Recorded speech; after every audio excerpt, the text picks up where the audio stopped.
अच्छे लोग हमेशा दुखी क्यों रहते हैं? इस सवाल का जवाब गौतम बुद्ध की शिक्षाओं और उनकी कहानियों में मिलता है।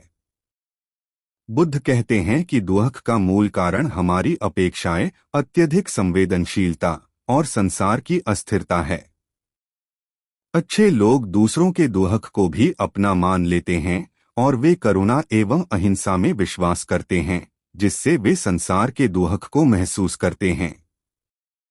लेकिन बुद्ध यह भी बताते हैं कि दुख और सुख जीवन के दो पहलू हैं। न तो सुख स्थायी है, न ही दुख बदलाव प्रकृति का नियम है। बुद्ध की कहानियां और दृष्टि गौतम बुद्ध के उपदेशों में कहा गया है कि जीवन में दुख आना स्वाभाविक है, चाहे कोई कितना भी अच्छा क्यों न हो। अच्छे लोग अपनी संवेदनशीलता, उच्च नैतिक मूल्य और दूसरों के प्रति करुणा के कारण जीवन के दुखों को ज्यादा गहराई से महसूस करते हैं। अच्छे लोग अक्सर अपनी अपेक्षाओं, दूसरों की मदद करने की चाह और पूर्णता की सोच के कारण स्वयं को निराश महसूस करते हैं।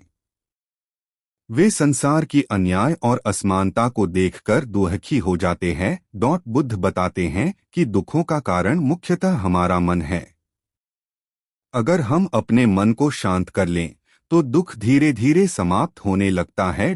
समाधान बुद्ध की दृष्टि से बुद्ध शिक्षा देते हैं कि हमें अपने दुख का कारण स्वयं समझना चाहिए और उससे मुक्त होने का प्रयास करना चाहिए। जो अपने दुख का कारण जान लेता है वह उसे दूर भी कर सकता है।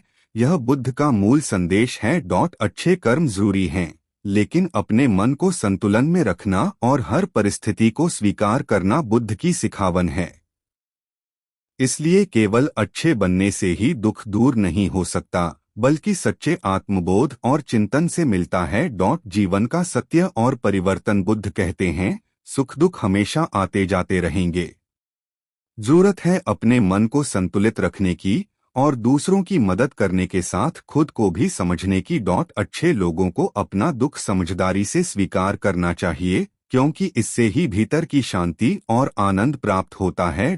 अगर इस विषय पर कोई प्रेरणादायक कहानी या स्क्रिप्ट चाहिए तो बताया जा सकता है।